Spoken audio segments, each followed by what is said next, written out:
Tachidale, and welcome. Now we go to chapter 15, which is a fairly long chapter here. The cloud-like emergence of the natural mandala of the wrathful deities. So now we enter into the discussion of the wrathful deities. We've mentioned them a few times in other places, but this is the first time we really get into them in a direct way. So the purpose of this chapter is to explain the natural spontaneous presence of the wrathful deities. Having revealed the mandala of peaceful deities, Samittabhadra then manifests as a primordial Buddha body in the mandala of wrathful deities. So there are therefore two major aspects. First, the spontaneous presence of the wrathful deities in the ground, and then second, the emanation of the wrathful deities, including Rudra, from the ground. So here the Sanskrit term Krota is defined as the deity triumphant over disharmony and acting on behalf of living beings through the enlightened activity of wrath. There are three types of wrathful deity corresponding to the three Buddha bodies, and there are four attributes. And those are: their reality cannot be symbolized, their pristine cognition is undiluted, their deeds are effortless, and their enlightened activity is ostensibly wrathful for the sake of those beings who are dominated by anger or hatred, and its self-cherishing pride or envy. So out of the anger or hatred comes pride and envy in many cases. The anger, pride, or envy is said to occur due to a disproportionate excess of energy emitted by the wrathful mandala, which abides within the skull of the subtle body. Wrathful deities are primordially present blood drinkers in the crown center. In terms of the path, they are visibly generated through meditation, and in terms of result, they are spontaneously fully manifest in the Granavura realm. This basically means that a pure Sambhogakaya realm where Dharmakaya is not manifest. So the mandala is recognized to be both natural and emanational without contradiction, because there is a movement from its natural manifestation in the crown center to its extraneous manifestation in the world. Rudra is the archetype of rampant egohood and emerges to display unenlightened wrath, and wrathful deities of pristine cognition emerge then to subdue him. So there's symbolism here in terms of ego and subduing of the ego through the wrathful deities. Rudra and his followers are said to be subdued by Heruka and placed around him in the mandala. Rudra is not an individual living being. Rudra is atemporally and naturally manifest as Samittabhadra, and his taming indicates the reversal of the sufferings of cyclic existence through the reversal of rampant egotism. There's no contradiction between tantras and sutras, which is explained somewhat in the text. Then Samittabhadra, a little more detail here. Samittabhadra in the form of Heruka observes Rudra and his activities and assumes the meditative stability of the kingly magical net of the wrathful deities. The actual subjugation is carried out in 4 steps by means of the 4 miracles. First, Samittabhadra and Samittabhadri appear in union, and then second, through the enlightened intention, they emanate a cloud of seminal energy. Third, the mandala of wrathful deities is emanated.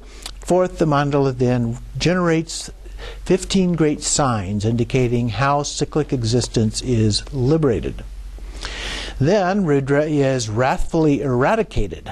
Samittabhadra transforms into the 3-headed Mahuttara, or Buddha Heruka, with a retinue of Herukas and 4 other enlightened families. Then the 9-headed form of Mahuttara manifests to liberate them by wrathful sorcery and to gather their 28 consorts, the Ishvara, through which he absorbs the entire mundane world and its inhabitants.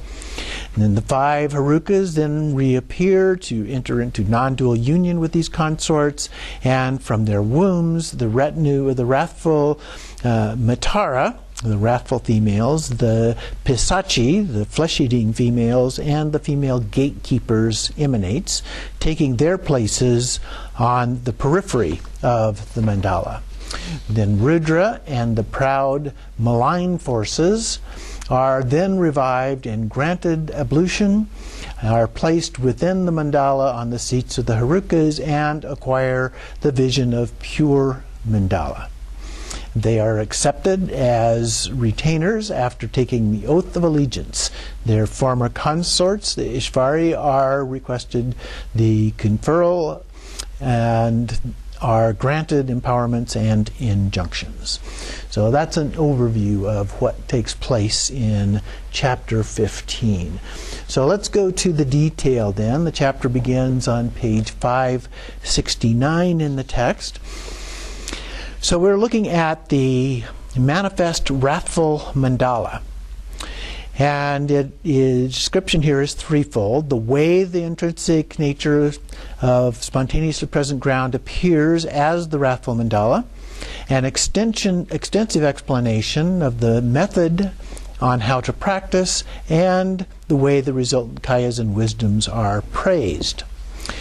So first we have the way the intrinsic nature appears as the wrathful mandala. So moving on to page 570, there's a general explanation.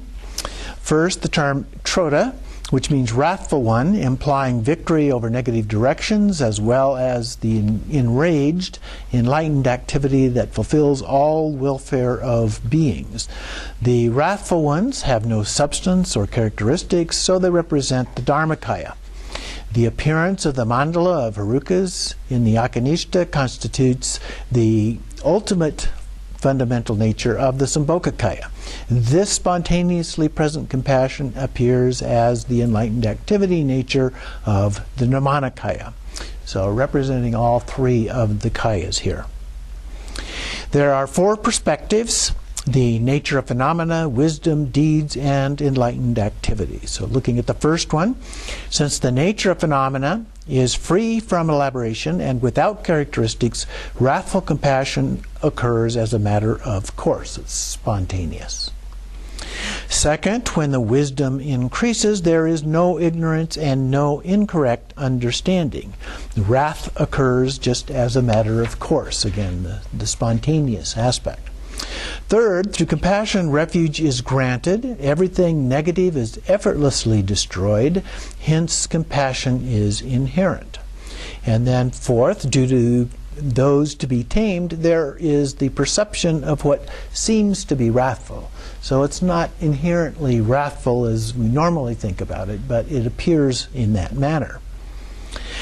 And then there are seemingly two types of beings, the aggressive and those with passions such as desire. So these distinctions are based on the degree of the strength of the spontaneously present mandalas of the peaceful and wrathful deities dwelling in the hearts and crowns of beings. The peaceful ones being in the hearts and the wrathful ones in the crowns. When based on dimmed awareness of self-grasping, this appears as aggression and passions of pride, jealousy, and the like. In harmony with these, the wrathful deities emerges as aggressive and frightening.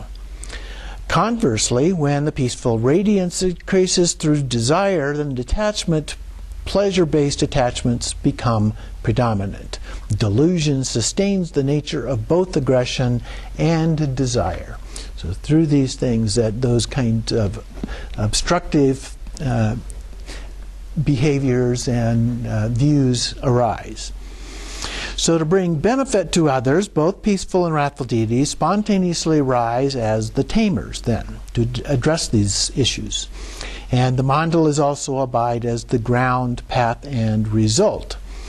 The primordially pure wrathful ones spontaneously abide within the crown of all sentient beings, and Buddhas as the mandala of Herukas. So they're blazing dark red palace of the skull.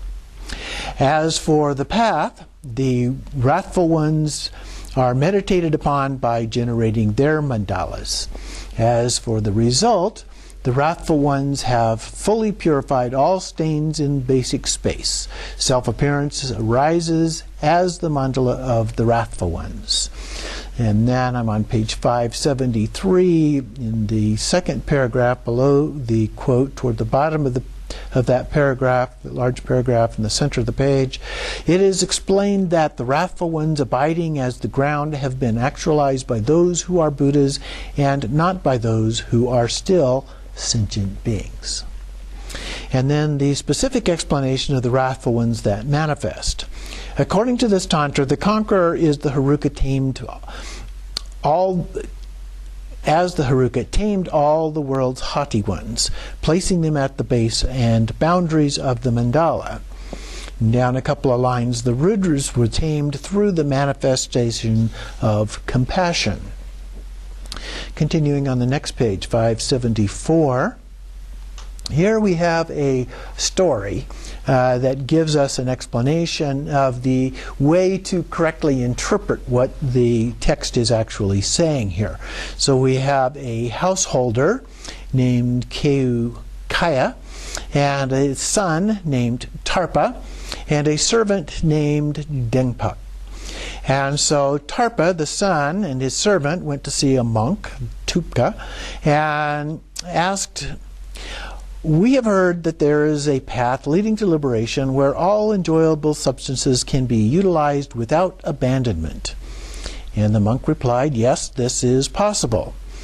So then he went on to say, if the true nature is not altered, even engaging in the four root downfalls, and this would include killing, stealing, lying, and adultery, becomes the path of an authentic practitioner. So Tarpa, who was dull-minded, took the teacher's words literally and began to freely engage in the four root downfalls. His servant, who was more clever and intelligent, was able to understand and practice the teachings correctly.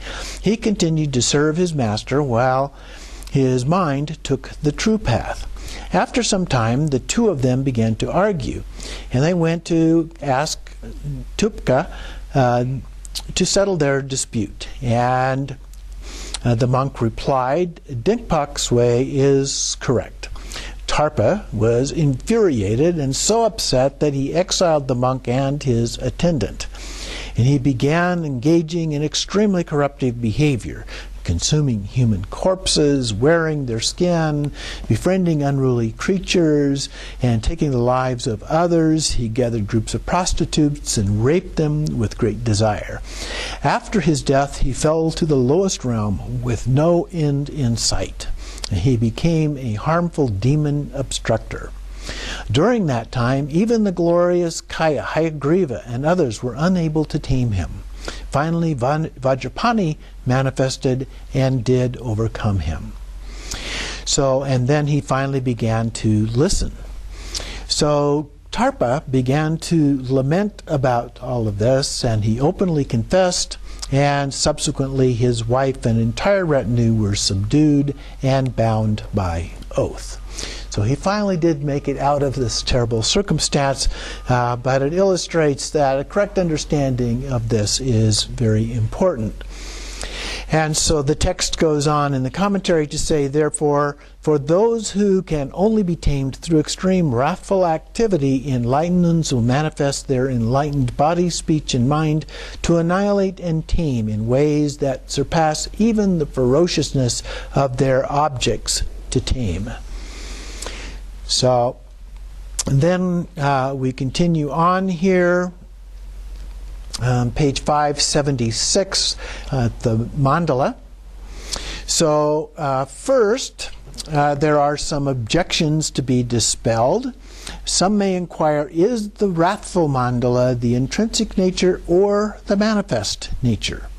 If the first, then the explanation that the mandala manifests for the welfare of those to be tamed is contradicted.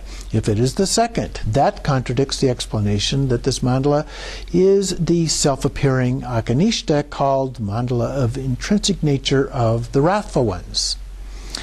So second, a clear response is that the self-appearance of Samittabhadra primordially abides in the mandala of the wrathful ones that appear, proven by the reference to the mandala of the intrinsic nature. As a manifestation, there are no independent objects to be tamed by independently manifest mandalas. Nevertheless, such manifestations resemble a magical performance. There are similar propensities abiding in the minds of sentient beings. Taming resembles the need to formulate a pattern prior to sewing a piece of clothing. The intrinsic nature mandala appears only from basic space. Manifestation of self-appearing wisdom is the spontaneous presence that manifests from the dynamic energy of the wrathful mandala abiding in the crown. From that, peaceful and wrathful aspects of self-appearances are seen as the Sambhogakaya, like a reflection in the moon's form in the water, are the Nirmanakaya. Thus, this illustrates how, in the space of Dharmakaya, the moon of Sambhogakaya appears as the Nirmanakaya in the water, that is, in the minds of those to be tamed. So this abides primordially. The subject, space, abides in this way, but when presented in an explanatory text, this nature cannot be simultaneously revealed. Hence, it is explained sequentially and described as a manifestation. So it's just when we write or explain these things orally that we can't just spontaneously explain instantly. So we have to go through it bit by bit and explain it in pieces and in a way that is understandable. But beyond that, then, we have to understand its true nature, its Dharmakaya essence. Then we go on to Rudra. Rudra is a Rigveda deity referencing wind or storm and heat. In Shaivism, it's Shiva. But here we're talking about ego, extreme ego.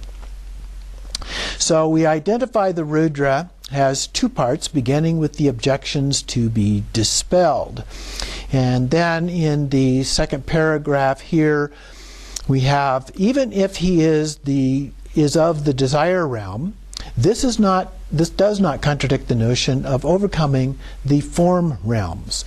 With the support of the desire realm body, and once the ground of the sublime ones is attained, there is mastery over the form realms. Mastery occurs through the strength of the previous karmic powers is inconceivable.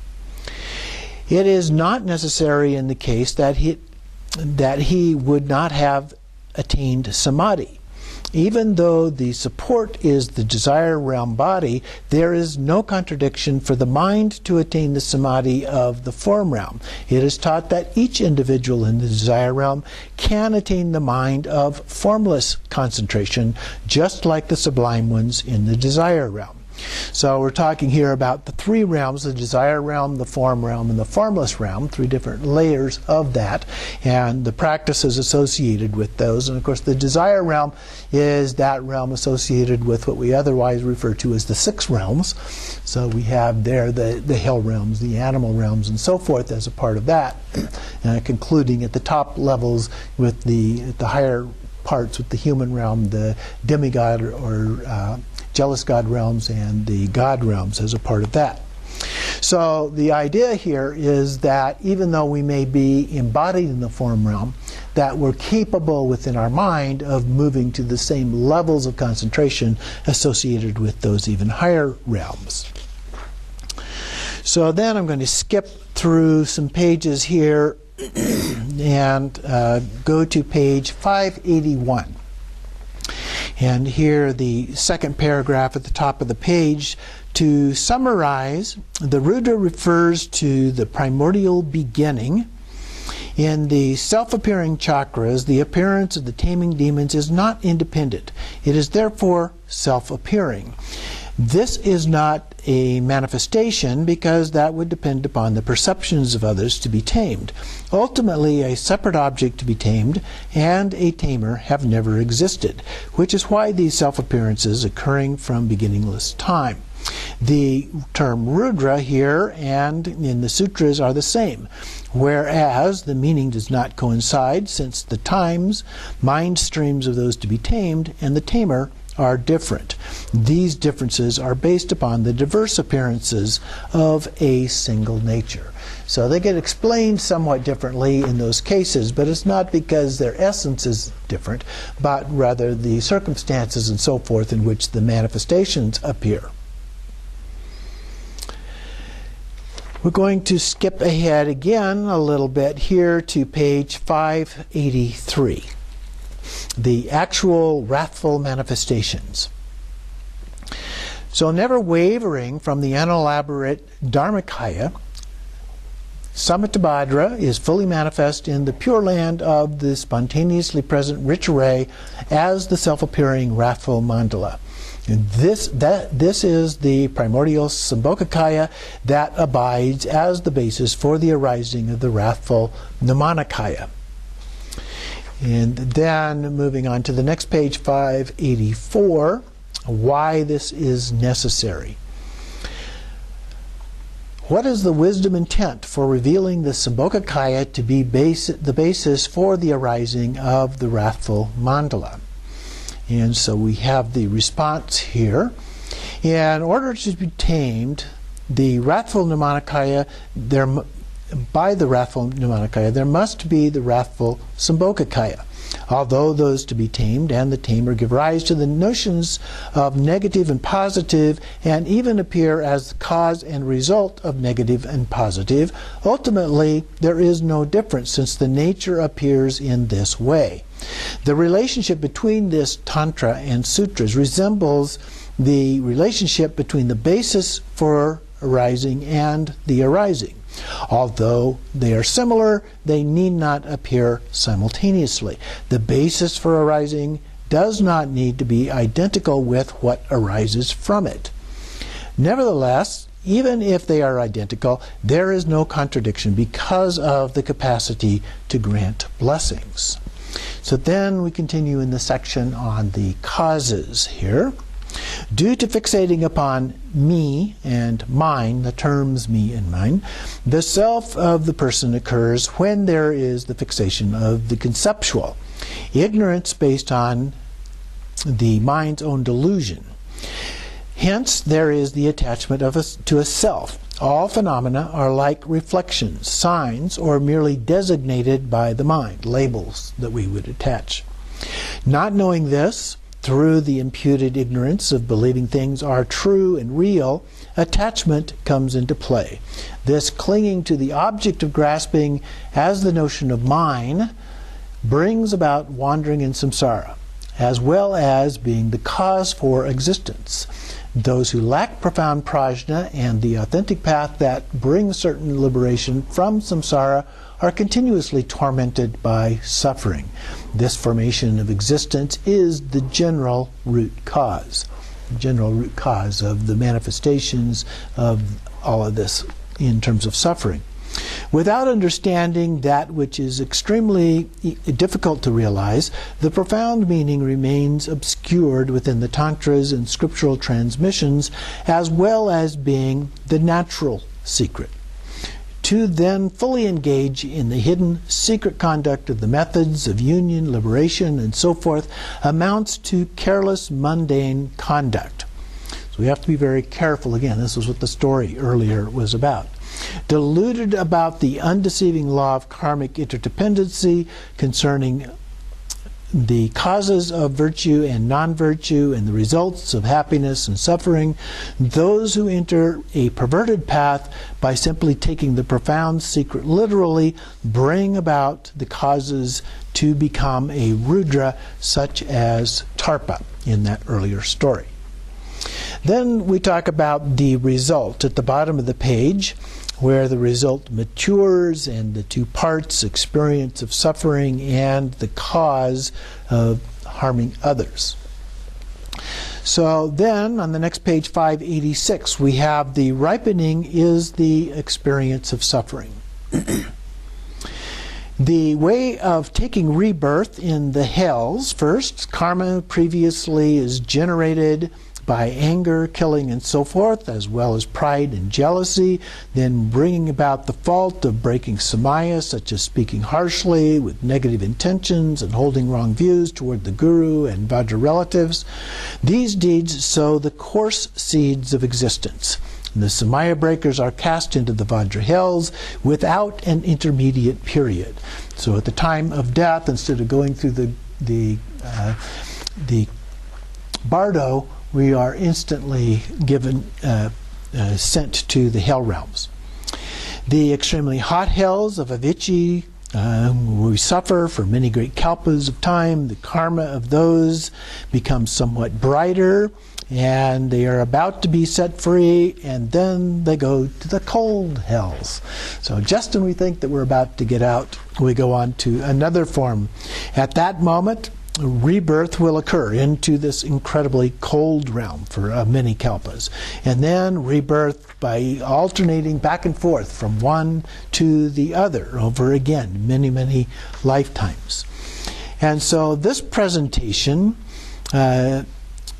is more complete in that once birth occurs in one of the hell realms, and once the creation and destruction of that world transpires, the inhabitant will transfer to the realms of those worlds. Then, when the creation and destruction of those worlds transpires, the inhabitant will take rebirth in the 8 hot and cold hells of yet another world. Oh my. 12,000 great kalpas. A great kalpa includes the 4 ages of a single world, its formation, endurance, destruction, in the vacuity or emptiness before rebirth of that world again, or that universe again.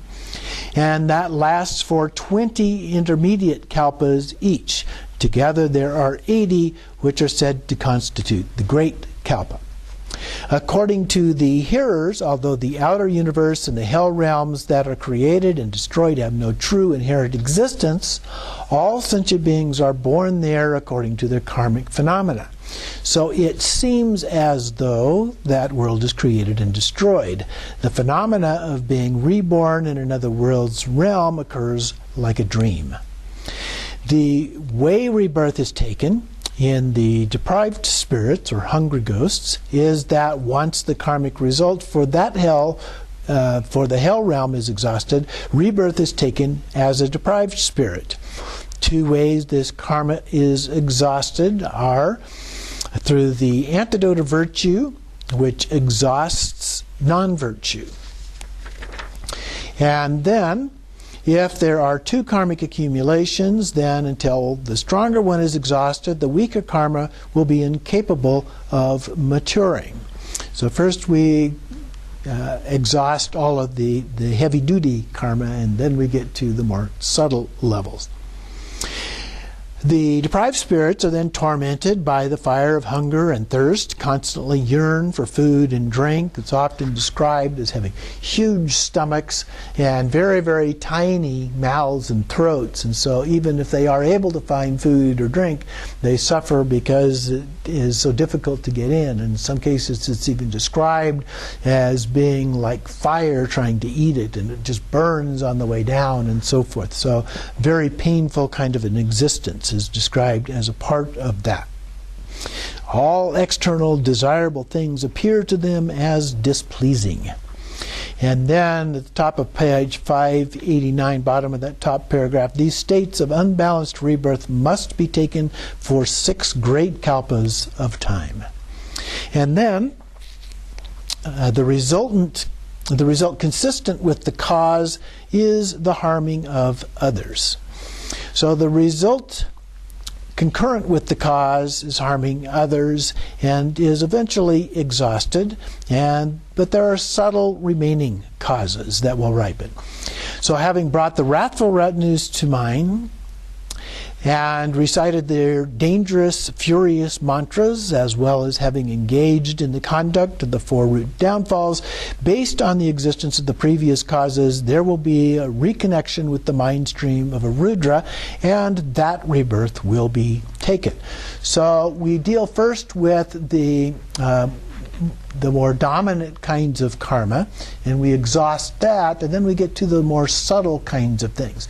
That's when we call on the wrathful versions of the deities to come and assist. So Rudra here again is our ego, and so the class of deprived spirits with the demeanor of a great cannibal holding weapons as a skull cup, while the mind is extremely unruly, agitated, and wrathful. A single body can have 100 heads, various animal heads. The Rudra can also manifest as a god or a demigod with hundreds of bodies sharing a single head, diverse bodies, a single body with many limbs, diverse shapes and colors, many harmful weapons. The retinues include many wrathful dakinis, the Matara, the flesh, the flesh eaters, serpent limbs, winged bodies, various intimidating forms, frightening screams of Rala, Rala, and Rulu, Rulu, terrifying forms, roars, foul odors, breaths of contagion, enormously frightening darkness of black winds in every direction. Their breath disturbs all worlds, and so on and so forth. The powers weaken health and memory, as well as render the minds of others insane. So quite a wrathful description here. The powers can overcome the Nagas, the demigods, and the desire realm gods, all the way up to and including the fourth realm, that is free from warfare. The 12 realms of concentration. So all of these then are overcome. The way that they are tamed then, first we have seeing the one to be tamed. So seeing the one to be tamed through the strength of merit, the Rudra, through the vows of the great vehicle, received the empowerment, relied upon the virtuous spiritual guide, and was therefore able to become an extremely potent object for taming. Haruka, through his omniscience, saw that the time for taming had arrived, and by enacting this self-originating compassion and skillful means, he revealed the magical deeds of taming according to this kalpa. So, then we have the actual taming, first suppressing the haughty ones. So the equipoise of the causal samadhi is first. The karmic wrathful one appears as the one to be tamed. The Dharmakaya of the Tathagatas is the indivisible great Vajra nature. From within the arrangement of the indivisible appearances and emptiness without boundary or restriction, the magical manifestation matrix, like the sky, arises as the self-appearing wrathful Sambhogakaya. Samattabhadra, a few lines down here, is the great nature of the Vajra enlightened body, speech, and mind of all Tathagatas. Hence, as the Bhagavan, he takes great delight in the methods that tame, abiding in the evenness of the samadhi of self-appearing wisdom. The king of the magical manifestation matrix radiates great clouds of the mandala of the Haruka king of wrath. Then, the second part is the fourfold way this magical manifestation radiates. This radiates from the basic space of the nature as it is, Samattabhadri. And she is the radiance of awareness, the object that emerges from self-appearances, saying he, and through the splendor of her kaya radiating pleasure for the male, she reveals her blossoming secret lotus. Then the subject, Samattabhadra, responds with ha, ha, and his jewel expands. Both the male and female embrace inseparably, and through their rapture, the jewel enters the lotus. The way the radiation occurs is that due to the clouds of the male's bodhicitta descending within the female's secret place, there is the cause. Subsequently, we have the recitation of Hong, Hong, Hong, Bisho, Benza, Troda, Dzala, Mandala, Pik Hala Hala Hala Hong. This means through the blazing, variegated Vajra Mandala nature of enlightened body, speech, and mind, the body, speech, and mind of the unruly ones unruly ones that possess the three haughty demeanors are annihilated into particles. What is the nature of the radiation? By expressing this mantra from the secret place of the consort Samittabhadri, in the assembly of wrathful mandalas of the five families emerges to pervade the trichiliocosm in numbers as vast as the particles of the 10 directions of the world, and completely pervades every aspect of the infinite space of the 6 realms throughout the 10 directions. So skipping this next paragraph then, this is according to the external universe. It indicates the suppression of the universe through splendor. According to the internal inhabitants, there are 15. So now we go through several categories, 5 categories of 3 here. So first we have the 3 movements that purify the 3 minds of beings, the 3 sounds, which are the 3 doors, body, speech, and mind, the 3 roars, grasping, fixating, and duality, the 3 shakes, which are the 3 poisons, and the 3 rolls, which are the abandonment, antidotes, and fixation. So according to wisdom now, then we have the secret meaning. And so within that context, we have the 5 lights, which are the 3 movements. The celestial palaces are the 3 sounds, the mandalas are the 3 roars, the arrays of undifferentiated phenomena are the 3 shakes, and play, radiation, and reabsorption are the 3 rolls. And then we also have the quintessential, unsurpassed, secret version of this. So we get different interpretations based on the level here. And so in the unsurpassed secret, the apparent objects are seen as negative, positive, and neutral. Those are the 3 movements. Cognitions that are prevented, established, and neutral are the 3 sounds. Naturally liberated Samittabhadra arises as method, prajna, and union. Those are the 3 roars. The wisdoms of bliss, clarity, and no thoughts are the 3 shakes. And then realizing the intrinsic nature, collapses of abandonment, antidotes, and fixation are the 3 rolls. So these 15 are the great signs that indicate that samsara is liberated in the nature of phenomena. Then, those who abide in the 10 directions of all 6 worlds, trichiliocosm realms, lose physical vitality, so they all weaken and faint.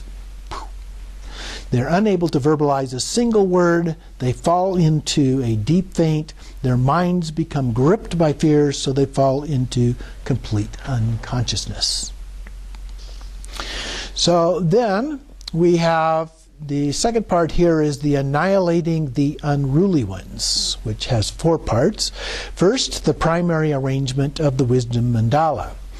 So here we have the way the principal one, who is the Mahotara, abides, then the Bhagavan, the great joyful Samittabhadra himself, who assumes the magnificent aspect that causes great terror and fear, with the brilliance of wisdom radiating great blazing light, brighter than the 100,000 suns, capable of assuming any manifestation, he transforms into the red-black Mahotara Haruka.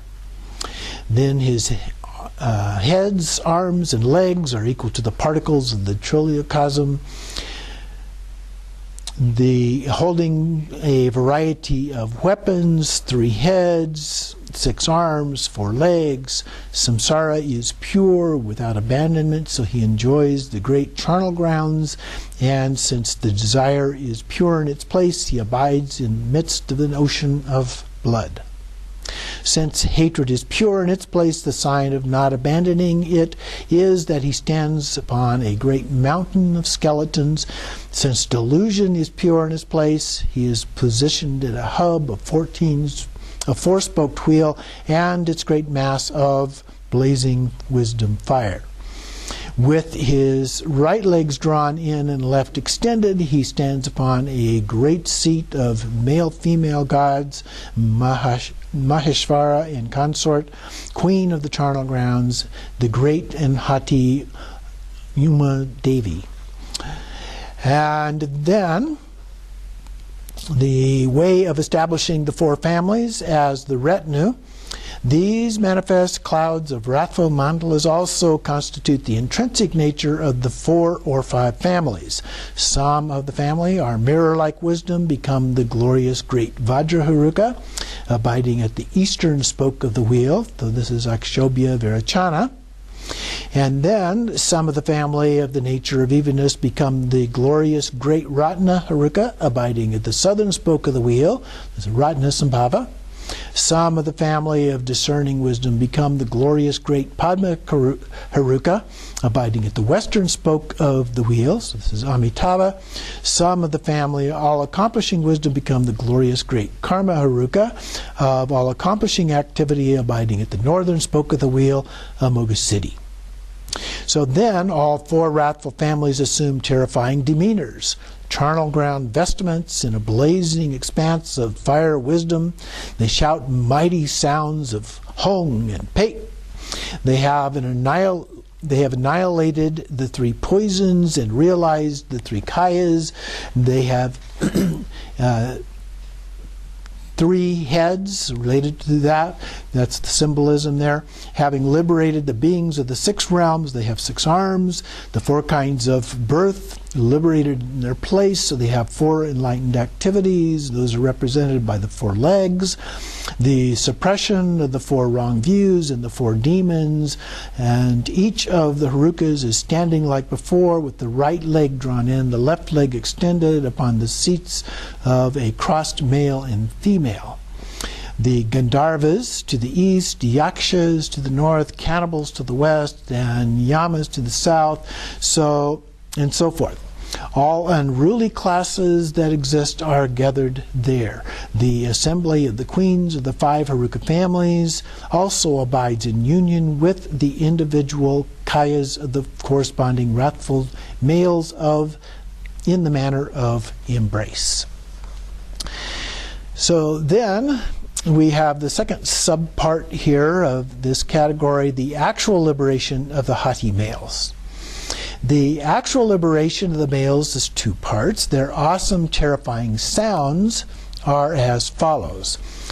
They become extremely wrathful, screaming out their reviling cries in unison. They threaten with violent aggression. Release us from under your feet.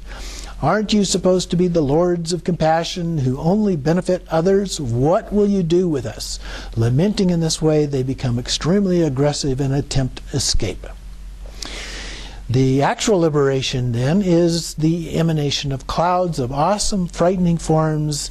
This is that the Bhagavan manifests externally and partakes of the unruly ones via his 9 gaping mouths. Internally, the attainment of the 9 states of union, indicated by his 9 heads. Externally, he is liberated by unruly winds of the 18 skeletal liberators. Internally, the 18 aspects of emptiness are his 18 arms. Externally, he enacts the 4 immeasurable qualities and the 4 enlightened activities, while internally, the 8 aspects of liberation manifest as his 8 legs. Through taming the unruly ones with a mighty voice as well as skillful means of compassion, he appears as extremely aggressive, and to those unruly ones according to their perceptions. The 3 hongs indicate that body, speech, and mind are under control. The 3 has indicate that with a single laugh he vigorously partakes of the 3 poisons. The 3 kahis indicate mean to partake of the flesh, blood, and bones. Reciting these mantras of the unruly ones quiver with fear and are rendered suitable. Then we have the actual liberation at the hearts. Their hearts are removed by the assembly of the wrathful ones. This means that the nature of self-fixation, of the collection of consciousnesses, is completely severed from the root. Their sense organs are removed so that the gateways that grasp to objects are blocked. Their internal organs are removed to eliminate attachment to the body, the support for duality. Their limbs, heads and so forth, are severed and chopped so that the formation of samsara is destroyed, consuming all their flesh. Delusion is purified, drinking their blood, desire is purified, and masticating all their bones, hatred is cleansed. So he's going through all of the symbolism that's involved in this process and this appearance, even though ultimately it doesn't actually exist. So then, the third subpart here is pleasing the females through union. And so we have summoning the world. Summoning the outer vessel of the world first. So by reciting the mantra, the three hungs summon the enlightened body, speech, and mind of the great glorious one. Jo means all Matara, A means here, Arali indicates the Dakinis or female messengers, Hring Hring means to gather, Za Za means to summon here. So all the realms of the worlds of the 10 directions are subsumed to fit within a single mustard seed. Very tiny. But interestingly enough, usually this is described so it's very tiny, and yet at the same time, it's not tiny at all. So it goes beyond our normal way of looking at and understanding things. Continuing on page 597, then below the quote, to summon the inhabitants, there are the kings of all common classes of powerful earth spirits without exception, the great ministers of the gods and demigods. The kings are the 28 great powerful males. Their consorts are the queens of all common causes of royal female earth spirits, who are the females honored by the ministers. According to the common tradition, they are all worldly ones. According to the uncommon approach, it is explained that they have transcended the world. According to the exceptional approach, they exist in the channels of the chakras, and they will appear as such upon awakening. The explanation given here is according to the latter. And so then he goes through a description of each of these and the names of each of them and so forth for the next few pages. And so we'll move ahead to page 600 here, looking at partaking of the great union. Partaking of the great union has 3, beginning with abiding in the causal samadhi. The method for taming them is that then the rapturous Bhagavan, the great Heruka, once again appears as the brilliant great assembly of the 5 fearsome families. All males and females joyfully delight in the indivisible embrace and rest in the samadhi called emerging clouds of the Mandala, fully pervading the space of self-appearances. The contributing circumstances is to proclaim the secret mantra of great awareness. Om, Hong, Ah means the enlightened body, speech, and mind. Benza Prabhashaya indicates the Vajra master must enter. Ah la la ho means how absolutely astonishing. Thus we have expressed all earth spirit queens become extremely attracted to the assembly of Herukas. The mandalas of their lotuses are aroused and blossom with delight, and they enter into union with the Herukas. Then the great joyful Bhagavan, the great Kaya of the Graja Heruka, enters into union with each of the 8 cannibal consorts. The great female cannibals of the humans, the Bhagavan, great glorious Heruka Chimchak of the wheel, enters into the union of the 5 of the east. And then the Bhagavan great glorious Haruka of the jewel enters into union of the 5 of the south, and then the Bhagavan, great glorious Haruka of the lotus, enters into the union of the 5 of the west, and the Bhagavan, great glorious Karma Haruka, enters into the union of the 5 of the north. So we have the groups with the Harukas and then the 5 consorts of each of those. Then finally, we have the 4th subpart of this group that we're looking at, the emanation of the mandala of the retinue. So here we have the way the mandala of the retinue emanates is 5-fold, beginning with first the union of the emanation. All wrathful mandalas of the 5 families recite Hung, and the entire assembly of the lotus mandalas, the consorts, joins with the vajras of the 5 Harukas as their arms and legs cross, such that their upper and lower bodies are in full embrace that intensifies their ecstasy.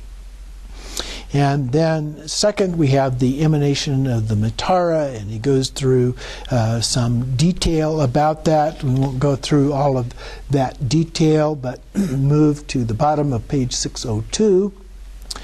So here we have the emanation of the Pisachi and the state of rapture by reciting He, and the assembly of the great Simhamuka, who are suppressed through splendor, representing the enriching activity, possessing bravery, and so forth. So he goes through, again, more detail related to that. Then fourth, we have the emanation of the gatekeepers, and their rapture of great wisdom appears, then permeates the 10 directions of all realms without exception. By reciting Pate, the welfare of all beings is enacted through the 4 immeasurable qualities. And again, he goes through the detail with each of those. Then on page 604, the paragraph beginning with 5th toward the top there. 5th, sending the entire retinue back to its own place, is that then from the joyful clouds of the males, females, and their retinues, the sound of Pate reverberates throughout the 10 directions without exception. Through the power of wrathful compassion, they all become fearsome and join into union. And even all the members of the retinue who are Matara are instantaneously sent back to their individual abodes through the magical power of the principal Haruka. Ke-ho. So then we have the 3rd category, which is divided into 4 parts here. The 3rd category is the placing disciples under command. And so the first of the 4 subcategories here are the way they behold the mandala.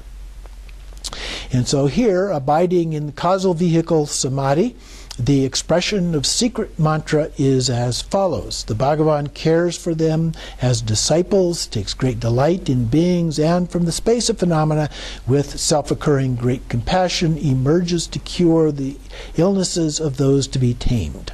The great glorious Harukas of all 5 families enter into evenness of samadhi called the source of ambrosia. From there, the Vajra enlightened body, speech, and mind.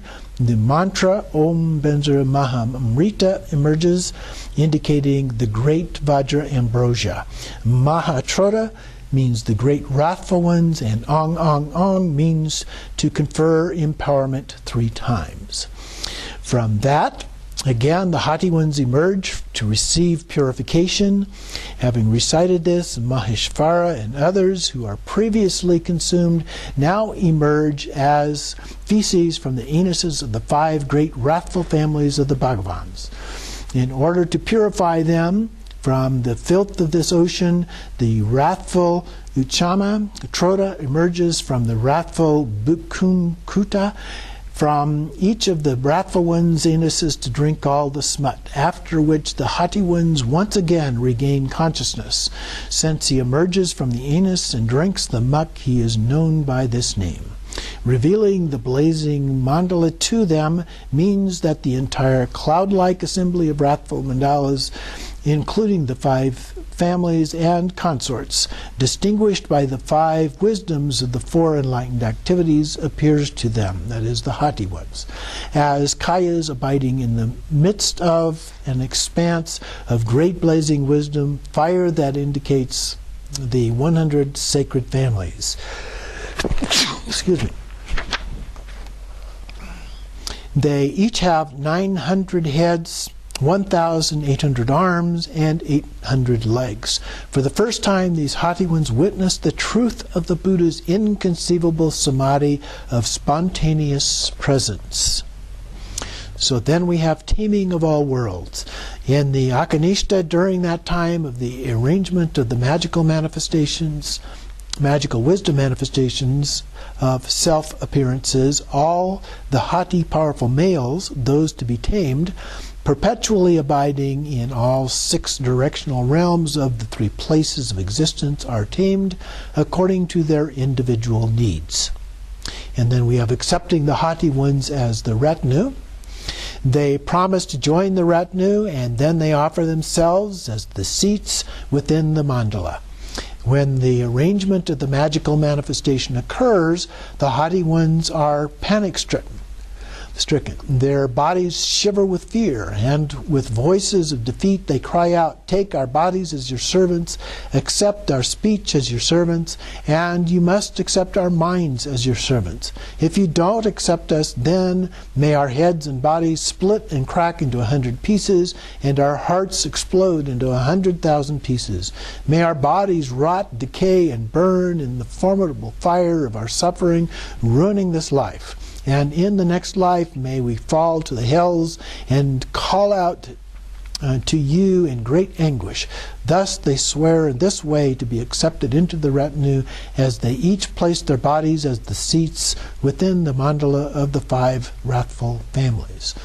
So they really, really want to be included as a part of this. Second, presenting their retinues, they show respect and make offerings.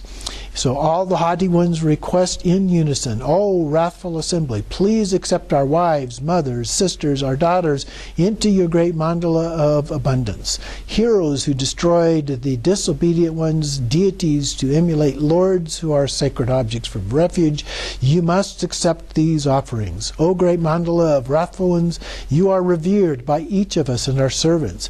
Even those who hold the name of this great mandala assembly of wrathful ones will always be respected and cherished as wish-fulfilling jewels upon our crowns.